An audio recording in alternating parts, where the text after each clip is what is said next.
예, 두 번째 시간 더 이어서 말씀을 나누겠습니다.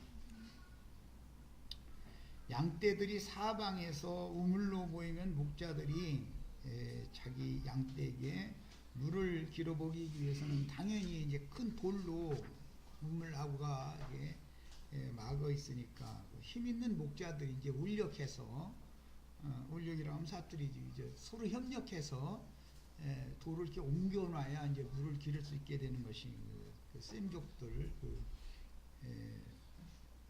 목축업으로 사는 사람들이 이제 그때 당시 일상생활했었어요. 그런데 이제 이것도 하나의 상징이다.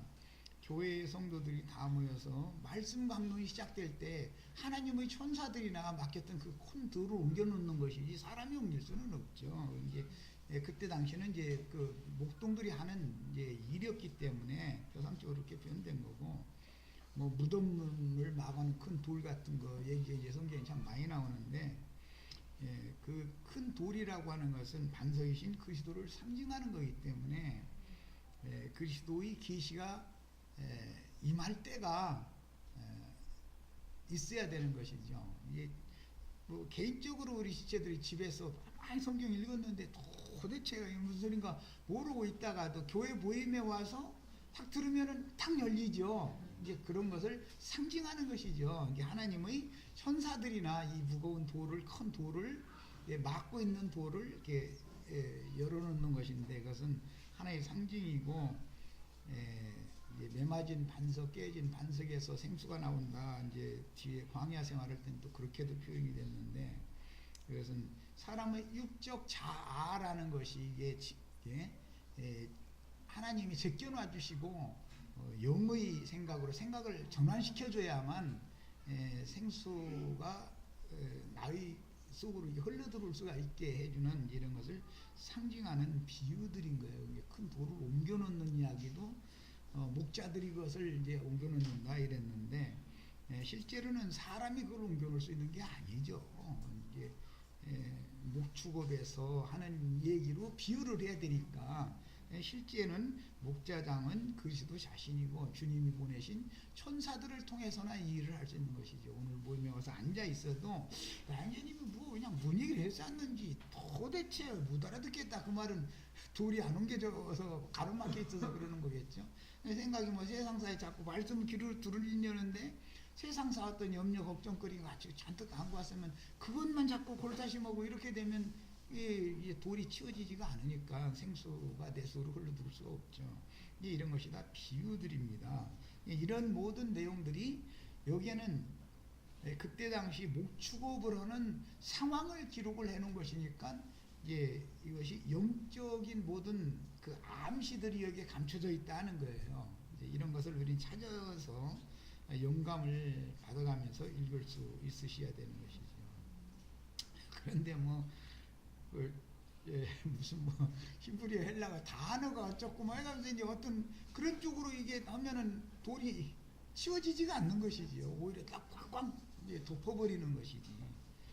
사람이 교만하면 하늘문은 열리질 않는 것이죠.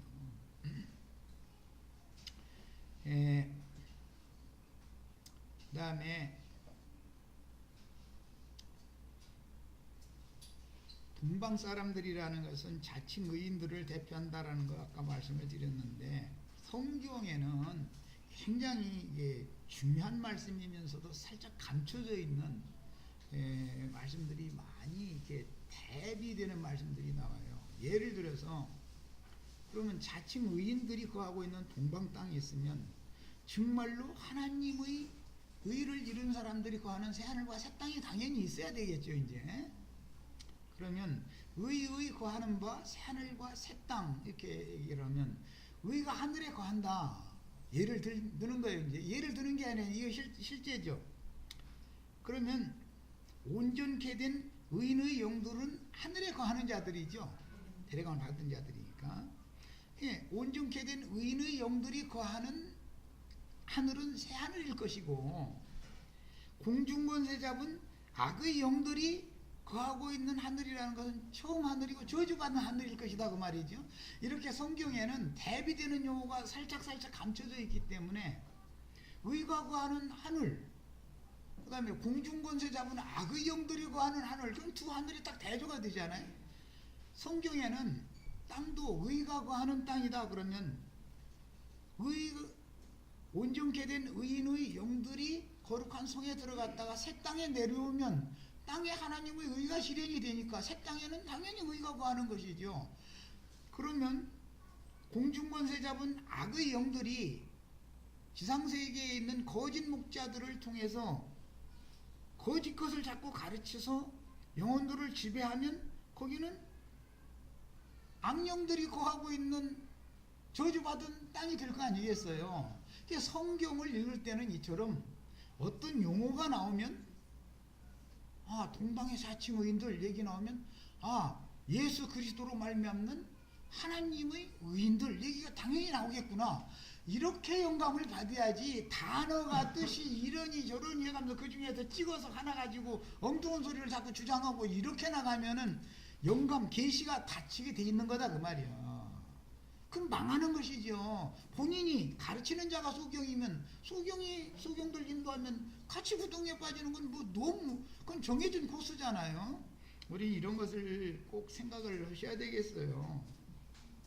그 다음에 야곱이 아비집을 떠났던 것은 장자의 축복을 받은 자로서 특별한 택정함을 받은 사람으로서 그의 인생 행로는 하나님의 섭리적인 주권이 그의 삶에 개입하셔가지고 앞으로 야곱은 타고난 천성적인 성품에 따라 생존을 위해서 최선을 다하고 분투할 것이며 발버둥을 칠 것이지만 야곱의 계획과 목적은 결국은 하나님이 뜻하신 바 하나님의 계획과 목적에 맞춰지게 돼 있는 것이다. 이 말은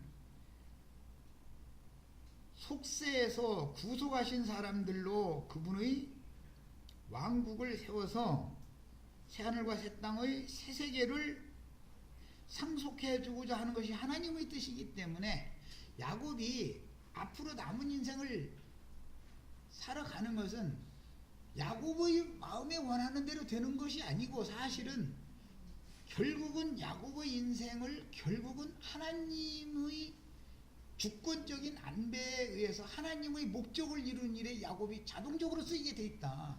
쓰임받게 돼 있다. 하나님의 주권을 이제 인정을 안 할 수 없게 되는 것이죠. 이렇게 되면 이제 야곱이 나중에 이걸 깨닫게 되죠. 죽을 앞에서 결국은 이거 고백을 하잖아요. 베델에서 만났던 그 하나님의 약속을 그 요셉에게 갑자기 축복으로 줘가면서 이 얘기 신앙 고백을 하고 죽잖아요. 그러니까 자기는 열심히 막 자기 원하는 방향을 향해서 갔는데 알고 보니까 나의 아버지, 나의 할아버지가 섬기던 하나님이 내 인생을 이렇게 지도를 하셨더라. 이러고 고백을 남기고 간다 이게. 우리도 마지막에 숨을 거둘 때 오늘 아침에 오다가 라디오 들었더니 이제 목사님 설교가 후회들 하시지 말라고 그러는데 후회 안 하려고 해서 후회가 안 되는 게 아니고 그게 아니고 하나님의 손에 맡겨진 인생을 살다 보면 마지막 날에 자효손들한테도 나는 인간적으로 보면 흠과 허물이 그렇게 많은 자였지만 하나님 앞에서는 난 부끄러울 것이 없는 사람이라고 다 야곱처럼 고백하고 주의 품에 갈 수가 있는 거예요. 이렇게 만들어주는 것을 믿어야 되는 거예요. 이제 이것이 믿으면 나의 어떤 선행이나 의로움이나 잘못이 하나도 없이 인생 잘 살고 그런 것을 자랑을 할 수 있는 거리를 가지고 있다 하면 구원받은 사람이 아니죠. 인간이 하나님 앞에서 하나님의 부름을 받았을 때 뭘 자랑을 거냐 이거예요. 나의 인생의 지도자가 되신 메시아 나에게 임하셔서 말씀을 깨우쳐 주시고 말씀을 응하게 하는 인생을 지도해 나가셔서 오늘이 있기까지 나를 먹이시고 기르시고 하셨던 그분에 의해서 내가 오늘 여기까지 왔다. 이렇게 해서 그 자리에서 딱 인생 마치면은 하나님 앞에는 그것이 자랑이 돼야 된다고 말이에요. 이런 사람을 믿음으로 말미암는 의인이다. 그 사람은 하나님의 의가 되시는 그리스도와 동행한 사람이다 이거예요. 이런 인생이 다 되시는 거예요. 그래서 마녀가 다 하나님의 행정 안에서 운행이 되지만 구속사의 장자들에게 역사하시는 목적은 그 사람을 얻어서 하나님의 영원한 뜻인 구속한 사람들로 그분의 왕국을 세우고 그 새 세계를 상속해주는 후사로 삼으려고 그러는 것이다 그 말이에요. 이것이 앞으로 창세기가 맞춰지기까지 야곱의 인생이었단 말이에요. 영원하신 대제사장이신 그 영의 사역을 상징하는 야곱의 삶은 하나님의 목적을 위해서 그가 원하든 원하지 않든 야곱의 원함대로 되는 것이 아니에요. 안 될 수도 있어요. 또 야곱의 원하면 아무것도 안 되는 건 아니에요. 라헬을 사랑해서 라헬을 아내로 주셨잖아요. 예, 야곱의 원함과 그게 상관없는 일이다 이거예요. 하나님이 라헬을 만나게 하려고 여기까지 이렇게 보내셨던 것부터 하나님이 뜻이 있는 것이고, 야곱이 첫눈에 라헬이 딱 들었다라는 것도 하나님의 목적을 위해서 그렇게 된 것이지, 야곱이 여기 오고 싶은 사람도 아니었었고 여기 오리랑 꿈에도 생각도 안 한 사람이에요. 그런데 이렇게 된 거죠 지금. 그랬죠? 우리 인생이 다 이렇죠? 여기 와서 이 말씀 듣는데 난 몇 년도 몇월 며칠 날부터는 나도 안영제가 저 안양서 모임 갖는다는데 거기 가서 말씀 좀 들어봐야지 그러고 계획해서 온 사람이 어디가 있어요. 그냥 어떻게 인생 열심히 나름대로 살았는데 어떻게 이렇게 된 거지. 그렇죠? 이것은 다 불신자들의 세계에도 하나님이 다 행정하시고 경륜하시지만 특히 그 불신자들의 세계에 전도를 해서 사람들을 얻어서 구속받은 사람들을 그분의 왕국으로 데려가고, 그 다음에 그 새하늘과 새 땅의 하나님의 왕국의 상속자로 삼기 위해서 하나님이 하시는 일이다 그 말이에요. 이것이 장자권의 축복이다 이런 말이에요. 이것이 제일 중요한 거예요. 하여튼 영원하신 대제사장인 그 영의 사역을 상징하는 야곱의 삶은 하나님의 목적을 위해서 그가 원하지 않았던 새 아내들은 야곱이 그거 원하는 아내들이 아니죠.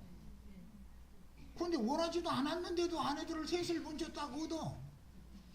또 원하는 아내도 또 얻어. 이제 이런 것도 다 보면은 그것이 야곱이 원하고 원하지 않고의 관계에 있는 게 아니라 하나님의 주권에 있었다라는 말이잖아요 지금. 예.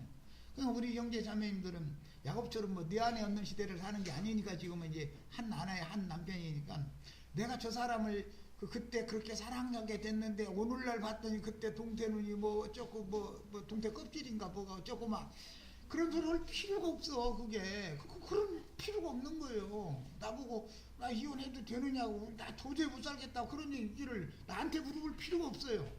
나는 하다 달려다 안 되면 하고 싶으면 해. 하고 싶은 것을 내가 하지 말라고 한다고 하는 거야. 막 나 잃어버려 화가 나니까. 예. 그것은 사람이 어떻게 한다라는 것은 벌써 성경이 하나님이 주권을 인정하지 않는다는 거예요. 이미 결혼해서 아들 딸 낳고 그랬으면 이것을 어떻게 물르겠다고 이혼을 할지 안 할지를 나한테 물어봐. 그게 물어볼 것을 물어봐야지. 그게 물러질 수 있는 문제예요? 자기들 때문에 자기 자식들 불행하게 만드는 것이 그 책임을 저희가 무슨 죄주로 질 거라고 그런 걸 나한테 말이라고 물어보고 앉았어. 그래가지고 내가 화가 나서 막 하고 싶으면 하라고 막 이제 그랬더니 야 나영전이 막 이혼해도 된다 허락해줬다고 막 이러고 나오고 그러면 정말 좀 목회라는 게 참 힘들어. 그래서 나 말 조심해야 되겠다라는 그때 내가 좀 아주 오래된 일이지만 그가 자신의 원함을 이루기 위해서 또 생존을 위해서 분투할수록 그의 타고난 기운이 쇠진될 것이며 뭐 기운이 진하여 저희 품에 갔다 이제 이렇게 되죠. 타고난 그 기운이 다 있죠. 사실은 이제 뭐 한 50 넘고 이렇게 되면 기운이 자꾸 이렇게 내려가는 기운이잖아요. 애기 보라고 굉장히 힘들어. 애기들은 그냥 쉴 짬이 없어. 애가 얼마나 막 그냥 움직였었는지 그거 뒤쫓아다니는 것도 아주 굉장히 힘들어. 그게 아주. 그건 왜냐하면 막 이제서 태어났으니까 힘이 자꾸 올라오는 힘이고 나는 이렇게 까불어드는 힘이니 그놈을 뒤쫓아다니는 거 여간 힘들어. 그게 그 부모님한테 자식 맡기면 그래서 넉넉하게들 드려. 젊은 친구들 여기 젊은 친구들 그거 부모님 꽁으로 보는 게 아니고 그게 힘에 붙이는 걸 지금 하는 일이요. 해보면 나 다 해봐서 알아. 차라리 가서 노동하고 말지 그게 아주.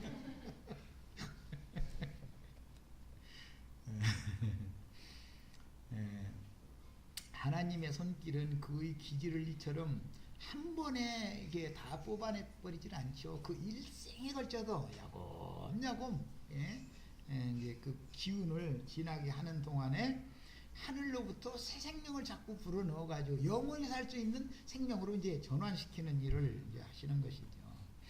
아버지 이삭에게 나가서 받은 장자의 복이 야곱의 것으로 실제화되어 이스라엘로 하나님께 드려지게 하실 분은 아브라함, 이삭, 야곱의 하나님이며 그의 겉사람이 후패되는 동안 그 속사람은 날로 새롭게 되므로 실제로는 염소털 가죽인 겉사람을 벗는 동안 속사람은 위로부터 오는 처소인 희고 고운 세마포로 덧입혀져서 저주받은 땅을 초월하여 여호와께 대례함을 받게 되므로 사람 천사도로 만들어지는 거예요.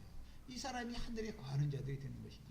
이렇게 된 사람이 거하는 하늘을 의의 거하는 바 새 하늘이다. 그들이 새 땅에 내려오면 의의 거하는 바 새 땅이 되는 것이죠. 그 말이다 이거예요. 성경이라는 게. 그런데 천연적이고 옛사람들이 사는 처음 하늘이라는 것은 의가 거하는 게 아니라 공중권세 잡은 악의 영들이 거하고 있죠. 그 악의 영들이 지상세계에 내려와서 지상세계 사람들의 영혼을 사로잡고 마음대로 지배하고 다스리는 것이 사악한 세상나라다 이거예요. 이 세상나라는 반드시 주와 그 그리스도의 나라가 돼야지요. 의이신 그리스도의 왕국이 실현되어야 되는 것이죠. 이것이 오늘 야곱을 여기까지 불러서 이런 과정을 거치게 하시는 목적이다 그런 말이에요. 이런 것을 가르칠 때 야곱이 진짜 목자가 되는 거예요. 이제 목자 되는 훈련을 하는 거예요. 지금부터 사실은. 야곱만 이런 게 아니고 먼 훗날 보면 이제 모세도 십보라라고 하는 여자를 갑작스럽게 만나게 됐죠. 애굽에서 원치 않게 그냥 뭐지 도망간다고 왔는데 미디안 광야로 도망가가지고서 십보라라고 하는 그 연약한 여자가 양떼 몰고 이렇게 오는데 만나가지고 서로 사랑하게 돼가지고 이드로의 사유가 된 거 아니에요. 얘기가 자꾸 반복되는 것인 것을 알 수 있어요. 그런데 이드로가 아들이 없느냐? 호밥이라고 하는 아들이 분명히 있잖아요. 있는데 왜 이드로의 양을 십보라가 쳤을까? 왜? 라반이 아들이 있는데 또 언니도 있는데 꼭 둘째 딸인 라헬이 그 아버지의 양을 쳤을까? 이것이 다 무언가가 하나님이 지금 말씀하고자 하는 어떤 암시를 감춰놓고 있는 것이다. 하나님은 씨를 심는 자도 첫사람이 심는 것은 안 되는 것이고 씨를 받아서 잉태하고 해산시켜야 되는 여자도 첫사람이 나서는 안 된다 그 말이에요. 그러니까는 그래서 의도적으로 지금 둘째 사람 얘기를 자꾸 하는 거예요. 야곱이 둘째 사람이죠. 형 첫째 사람은 에서잖아요.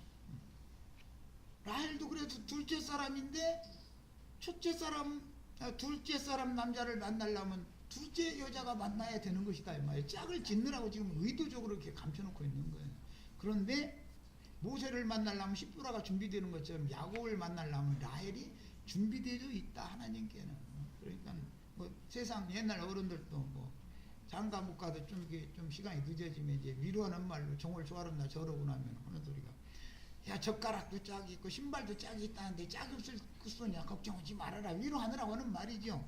짝이 있죠. 하나님이 정해주셨는데 만나는 때와 기한도 하나님이 딱 정해놨기 때문에 아무리 둘이 사랑해도 결혼할 때가 돼야 하는 것이지 무언가가 어떤 사람들 보면 그렇게 결혼 못하도록 방해를 해. 둘이 그냥 사랑하는데 그러다가 그것이 해결되는데 긴 시간이 아주 참 가로되도록 양편을 싹 가로놓고 나서 완전히 손들었을 때 그때 뭔가 자연이 딱 풀려서 결혼하게 만들어버려.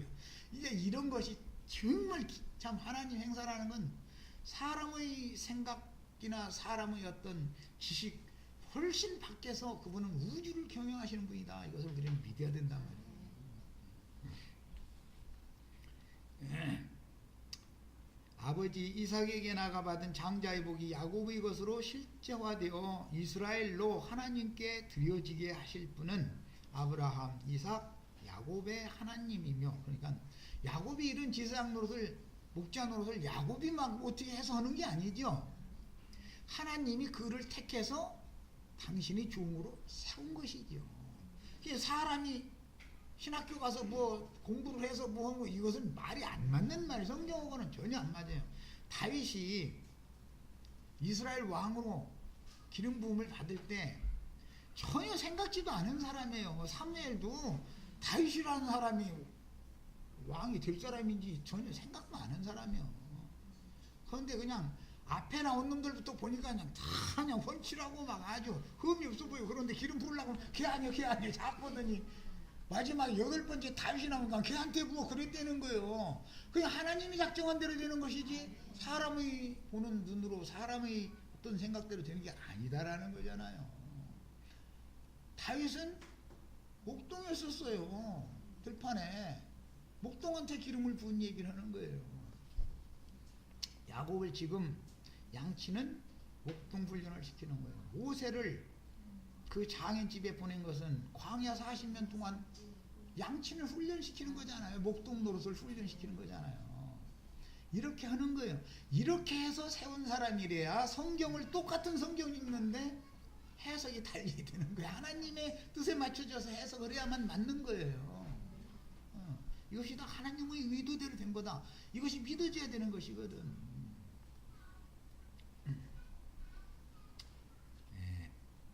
그가 지금 행하는 길은 옛적에 에덴 동산으로 상징되어진 에덴 동산, 에덴이라는 말 자체가 낙원이라는 뜻이니까 상징되어진 하나님의 낙원이 하늘에 있죠.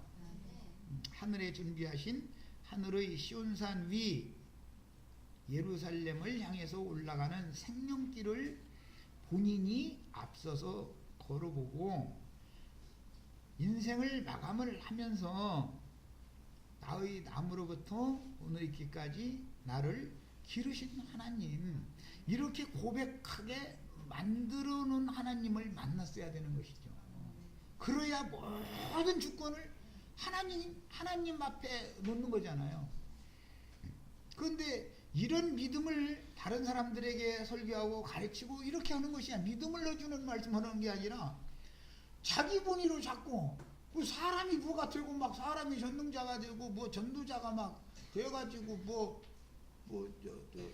구원자가 막 다 되고 이런 소리를 했으면 얼마나 혼동스러워. 다른 말은 무사치고 간에 사람이 제 아무리 유능해도 사람이 어떻게 전능자가 될 것이며 사람이 누구를 구원할 거냐 이거예요. 우리가 육신적으로 내간에 싸우면서 남편 버릇 고쳐보겠다고 별걸 다 해봐도 죽는 날까지 벌을 못 고르치고 그놈은 그 길로 가야 되고 나는 내 길 가야 돼. 안 되는 거예요. 사람이 노력으로는 안 되는 거예요. 하나님이 그 사람의 마음을 바꿔놓기 전에는 내가 뭐를 한다 해서 절대 안 되는 거예요. 사람의 힘으로 뭐가 된다라고 생각하면 믿는 사람이 아니죠. 사람의 힘으로는 할 수가 없다. 그러므로 주님께 맡길 수밖에 없다. 이렇게 나가야만 되는 것이죠. 이렇게 하면 사람을 말해 무능한 사람 만든다 그럴 거예요. 맞아요. 세상적인 눈으로 볼 때는 믿는 사람들이 굉장히 무능한 사람이 되는 거예요. 세상에서는. 그래도 하나님이 다 한 끼라도 굶은 사람이 손들어봐. 예수 믿는 것 때문에 굶었으면 손들어봐. 그렇게 안 하셔요. 세상에 열심히 내고 사는 사람도 한 끼 먹고 나도 한 끼 먹고 똑같이 사는 거예요. 조금 불편하게 살 수는 있어요. 그런데 그것이 오히려 복이 되는 수단이라면 순종해야죠. 노갈 것도 없죠.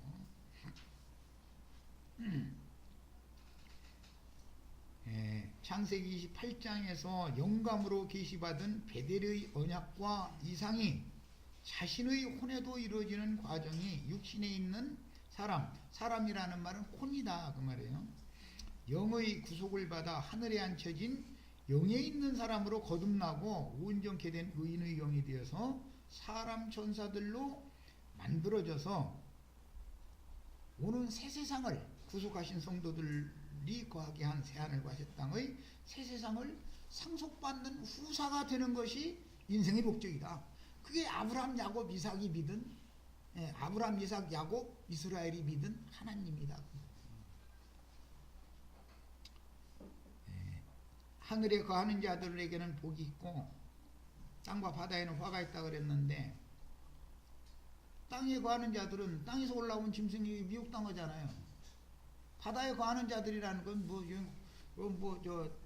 태평양 바다에 거한다는 말이 아니라 많은 물이 앉은 큰 음료는 바다에 거하는 자들이죠. 이제 세속적인 영을 받아가지고 세속적인 신앙생활을 한다. 완전히 세상 사람이 있고 세속적인 신앙생활하는 세상 교인들이 있고 하늘에 거하는 자들이 있고 이게 나눠지게 돼 있다. 그 다음에 땅에 부모님 집을 떠나 당도한 곳은 동방 사람의 땅이었는데 동방 땅은 방주를 통해서 홍수 심판을 살아서 몸으로 경험한 사람들이 노아의 자손들이죠. 심판을 몸으로 경험한 사람들. 그 사람들은 두 세대를 사는 사람들이에요. 셋의 후손들과 같이 살았던 셋의 후손들 중에 한 부류들이잖아요. 이 사람들도. 그 다음에 홍수 심판이 지나간 새하늘과 새 땅의 새 세계를 또 사는 두 세계를 다 살아보는 사람들이죠. 노아와 그 자손들이. 이런 사람들 보고 늘 그루터기다 그래요. 그루터기. 다리 노릇을 한 것이에요. 그런 사람들은 욥과 또는 발람 또 욥의 세 친구들 이런 사람들처럼 천연적인 현자들에 의하여 그들의 조상 대대로 여호와를 섬기는 풍속대로 여호와를 섬겼는데 주님의 탄생 시에도 동방 박사들이 멀고 먼 베들레헴까지 별들의 인도를 따라서 와서 아기 예수께 예물을 드리고 다른 길로 돌아갔다 그랬어요. 또 이 얘기도 또 인용해가지고 유향과 황금과 몰약과 해가면서 장황한 소리를 또 해놓은 거니 정말 그 얘기하면 이제 시간 다 가니까 동방의 아람 족속 중에 유명한 사람은 유브라데 강변 부돌 사람인 발람이 유명하고 욥과 그 세 친구들이 여호와를 섬기는 사람들이었음을 보여주는데 바단 아람 족속은 셈의 오자인 아람의 후손들이요 아브라함의 선조이기 때문에 그들은 대대로 셈 저기 이제 아벨, 셋, 에노스, 에녹 이렇게 쭉 이어져 나온 그 이제 후계들이니까 하나님을 섬기는 구속사에 있는 사람들이다 이거예요. 이 사람들은 일반 세상 사람들이 아니죠. 그 다음에 야곱이 동방 사람들의 땅에 이르러 본즉 들에 우물이 있었는데 이 우물은 공동으로 사용하는 우물이죠. 네 떼의 양무리가 같이 사용하는 우물이었으니까 그것은 서두에 말씀드린 것처럼 이스라엘 백성들은 절기를 지킬 때 예루살렘에 다 같이 이렇게 모였는데 그 예루살렘에 대한 표적이 이제 공동 우물이죠. 거기에 다 모이는 사방에서 다 모이는 것이죠. 기독교계도 그 기도할 때 보면 예배 그 시작하기 전에 원근각지 사방에서 이렇게 모이게 해주셔서 감사합니다. 이제 이렇게 목사님들 기도한 소리 많이 들어봤죠? 그래요. 우리도 지금 원근각지 사방에서 모여서 여기 지금 뭐 한 거예요? 물 마시러 온 거예요. 물 마시러 여기. 자, 그런데 요한복음 4장의 목마른 여자가 찾던 수가성의 우물과 같으며 생수의 우물은 참 남편을 만나지 못한 광야의 영혼들에게는 영혼의 갈증을 해결해 줄 수 있는 유일한 수단입니다. 처녀 총각이 됐는데 짝을 못 찾으면 갈증이 말도 못하죠. 이제 특히 이제 젊은 그 처녀들은 이제 그 경도를 하기 때문에 그 시기 같으면 괜히 막 신경질이하고 예민해지고 막 이게 왜 그래야 하면 그 짝을 만나야 되니까 그래서 이제 신체적으로 그렇게 하나님이 하시기 때문에 생리현상이지만은 그런 것을 사람들은 목마르다 그런단 말이에요. 목마르다 그렇게 표현을 하는 거예요. 이것은 사마리아 여자 그래서 네 남편 데려와라라는 말씀이 이어진 거잖아요. 참 남편인 나를 만나기 전에는 세상에서 별 사람을 다 만나봐도 너는 여전히 목마를 거다. 이제 그걸 얘기하느라고 일부러 그런 것이죠. 그 말은 뭐 육신적으로 뭐 사마리아 여자가 뭐 시집을 5번 갔냐 6번 갔냐 막 이러면서 따질 게 아니고 이 산당 저 산당 여러 산당을 헤매고 다니면서 참된 예배, 참된 메시아를 어디에 가야 만날까 하고 헤매고 다녔다라는 것을 상징적으로 표현하는 것이죠. 그 다음에 야곱이 동방 땅에 도착했을 때는 양떼들이 우물로 모여서 목자들이 길어주는 물을 마시는 정오의 때였으니 이는 이스라엘 12지파 사람들의 신앙생활을 상징하는데 성전이나 회당에 모여서 여호와의 말씀 강론을 듣는 것은 목마른 양들이 주의 이름으로 모여서 말씀을 듣고 말씀을 찬송하며 경배하는 것을 상징하며 훗날 구속받은 성도들이 교회로 모여서 그 영과 신부의 말씀을 듣고 함께 외치는 것으로 실현이 됐습니다. 사마리아 여자가 주님을 만나고 나니까 물동이 다 집어 던지고 자기 마을로 내려서 막 외쳤다는 거잖아요. 다 와서 봐라 말이야. 그분 만났다 이래가면서 이제 그래서 계시록 마지막에 그 말이 나와 있는 거잖아요. 성령과 신부가 말씀하시기를 듣는 자도 다 함께 오라고 외쳐라 말이에요. 다 바르게 들었으면 함께 외칠 수밖에 없죠. 이 문제가 얼마나 중요한 문제인가는 출애굽한 이스라엘은 광야에서 먹고 마셨으며 가나안 땅에서도 역시 먹고 마셔야 했으니 이방인들의 교회와 그 천년이 차기까지 신앙이 회복된 이스라엘 12지파의 신앙생활에 대한 상징일 뿐 아니라 영세에도 신부 아내 성을 거르는 생명강가에 심어진 생명나무 실과를 영원토록 먹고 생명강수를 영원토록 마셔야 하는 것입니다. 영혼들이 먹어야 되는 식물은 영혼은 죽음이 없이 영혼이 살아야 되니까 영혼이 먹을 음식이 있어야죠. 영생하도록 있는 음식을 당연히 영원토록 먹어야 되고 먹고 마셔야 되는 것이죠. 그 우물 곁에 양 세 떼가 누웠고 라헬이 치는 양들이 오기를 기다리는 이런 그림은 이스라엘 백성들은 어디에 거하든지 절기 때는 다 예루살렘 성전에 모여서 대제사장과 제사장들이 집전하는 제사에 참여하여 여호와의 말씀을 경배하게 될 것임을 예시적으로 보여주는데 그때는 해가 중천에 있을 때였으니 사마리아 여자인 수가성의 여자가 제6시 즉 낮 12시에 물을 길러 나온 것과 같이 양떼가 갈증이 가장 심할 때라는 것을 예시적으로 보여줍니다. 그러니까 메시아인 예수님이 오시는 건 때가 차야 오시는 것이죠. 아무 때나 오는 게 아니죠. 에덴 동산에서는 날이 서늘할 때라고 번역을 했는데 그것은 바람이 불 때, 바람이 일어날 때, 그때 이제 주님이 찾아오셨다. 주님은 성령과 함께 오신다. 바람이라면 성령을 상징한 거예요. 그런 뜻이에요. 자, 이는 목자들이 그 우물에서 물을 양떼에게 먹임이라 그랬는데 이것은 예루살렘 성전의 제사장들이 모인 무리들에게 뭐 물질적으로 양고기, 소고기, 뭐 쓴나물, 뭐 포도주 이런 것을 이렇게 날라다 이제 줬죠. 근데 그것은 하나의 상징이다. 우물 생수의 우물에서 물을 길어서 이렇게 나눠주는 거. 오늘 우리들을 모임에서 나도와 형제를 통해서 지금 물을 길어서 이렇게 나눠주게 하시는 이것이다. 상징이다. 그래 교회 생활에 대한 상징이 거기에 창세기 29장 첫 단락에 암시되어 있다. 그 다음에 들판의 공동 우물은 큰 돌로 아기를 덮었다가 양떼가 다 모이면 목자들이 우물 아기를 열고 물을 길어서 양떼에게 마시게 해주는 것이 동방 사람들이 목축하는 규정이었는데 이것은 율법교회 생활을 상징한다라는 거예요. 그 다음에 유대인들은 절기제사를 드리기 위해서 먼 이방 나라에서까지라도 예루살렘으로 모여야 했으며 절기인 7일간 절기가 계속되므로 먼저 와서 숙식 조건이 좋은 여관을 차지해야 했으며 가난한 자들은 여관을 구할 수가 없으므로 민박을 하는 경우가 많았고 가장 가난한 사람들은 야영을 할 수밖에 없는 것이죠.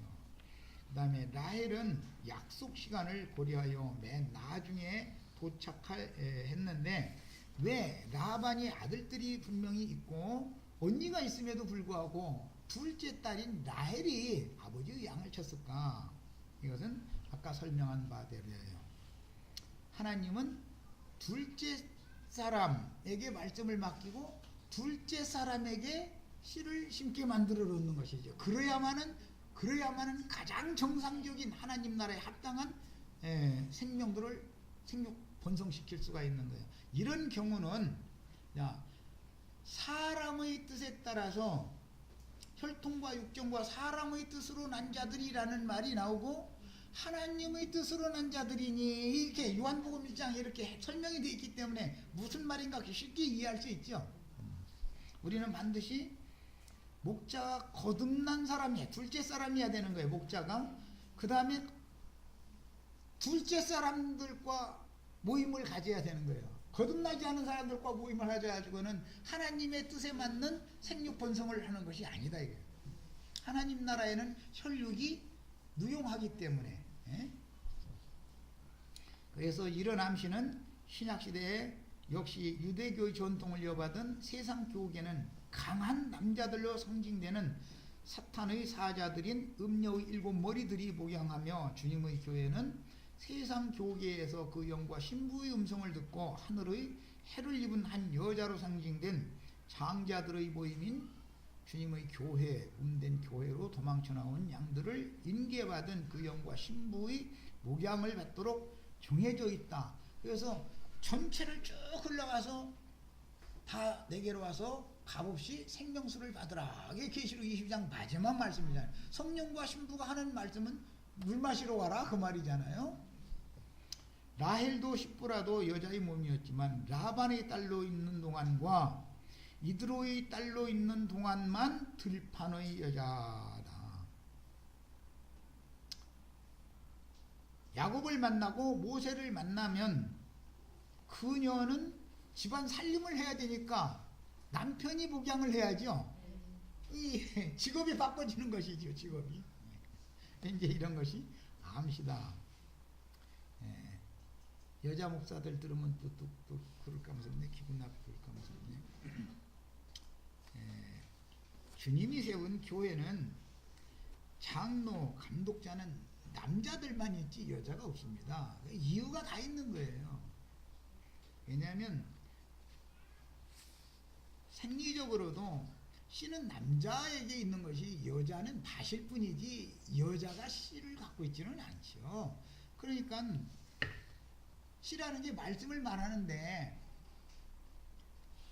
말씀을 누구에게 맡기느냐면 장로들, 감독자들에게 맡기는 것이지 여성분들에게 맡긴 게 아니다 그 말이야. 그런데 씨가 없으면서 무슨 말씀 가르친다 이렇게 말하면 그건 안 되는 말이잖아요. 이치적으로도. 라헬은 반드시 그 남편을 만나기 전까지만 임시적으로 아버지의 양을 치는 것이고 그게 자기 양이 아니에요. 아버지 양이죠. 어차피 그 양떼들은 다 신양떼들일 것 같으면 다 라반의 소유로 돌아갈 거예요. 라반의 아들들에게 상속될 것이지 라헬 것이 될 게 아니에요. 그 양떼들은 어차피 떠나갈 자들이요. 그거는. 예수님이 이 땅에 오셔서 사역을 하셔도 사방에 많은 양무리들이 있었었지만 이랬다가 되찾은 양은 한 마리밖에 없는 걸 이제 상징을 했는데 주님의 양이라는 것은 세상에서 버림받은 사람들이었기 때문에 세리와 창기가 보던 죄인들의 신분이었던 사람들이나 주님의 양이 되어져 가지고 끝까지 쫓아가는 것이지 자칭 나는 의롭다 하는 사람들 엊그제 글 보니까 라반이라는 말이 시다는 뜻 맞아요. 문자적으로 라반은 시다는 뜻이에요. 그건 뭐냐 자칭 나는 의롭다 하는 자들이다. 이거 바리새인들, 서기관 이런 사람들을 상징하는 거예요. 천연적으로 하나님을 섬기는 사람들이다 이거예요. 그 사람에 의해서 야곱이 다름을 받는 거예요. 사울에 의해서 다윗이 다름을 받는 거예요. 엘리에 의해서 사무엘이 다름을 받는 거예요. 이런 것이 다 상징이요. 그래서 그리스도의 의와 자칭 의가 어떻게 다른지를 알아야 된다 이거예요. 이것을.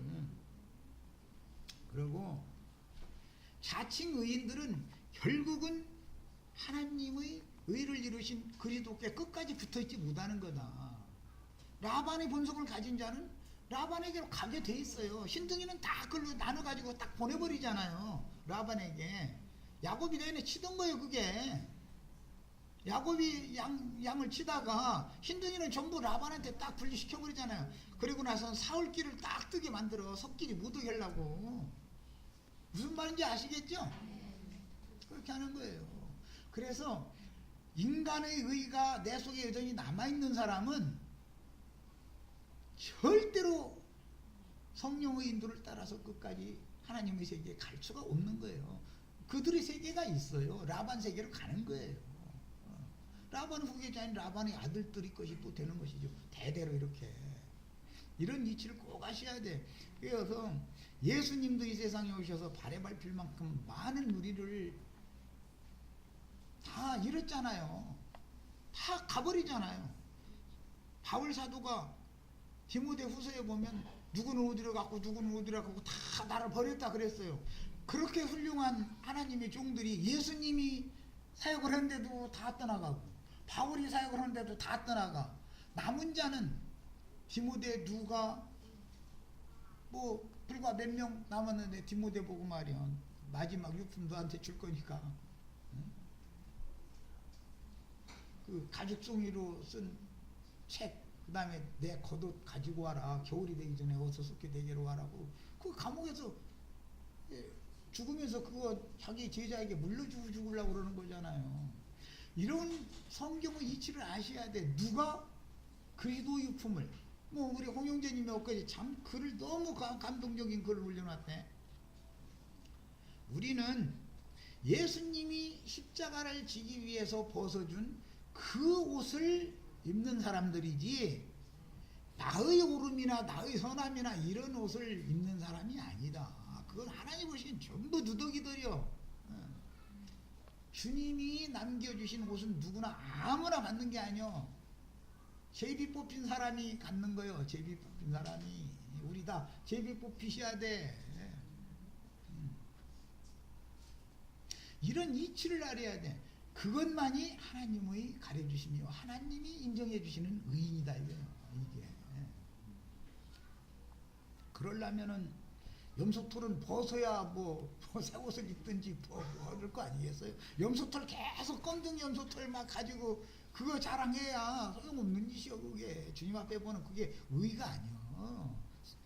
용납되고 상달되는 그런 의를 우리가 던져보아야 되는 것이죠. 이게 믿음의 의라는 게 이게 비밀이에요. 그래서 그 다음에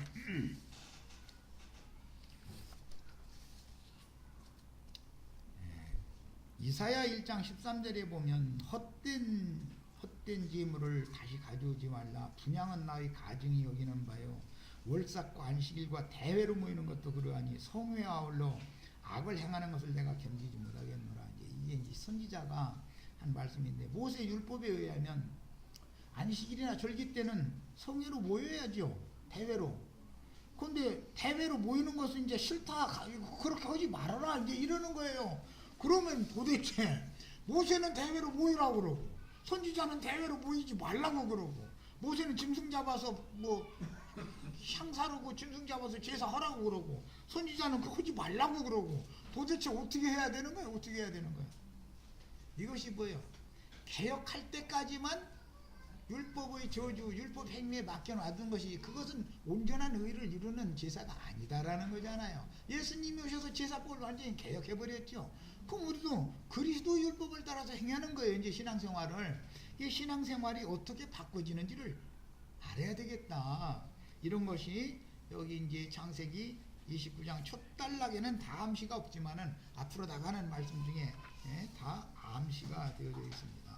뭐 이거 벌써 2시간이 지났는데 1시간 더 해야 되지만 뭐 이제 나머지는 자료를 내가 이제 해서 오늘 저녁 때 올려드릴 테니까 자료를 다 찾아서 읽어보시면 지금 설명한 내용만 가지고도 충분히 창세기 29장 1절에서 9절 사이에 나오는 내용을 이해할 수 있을 겁니다. 시간이 다 돼서 여기까지 해서 마치겠습니다.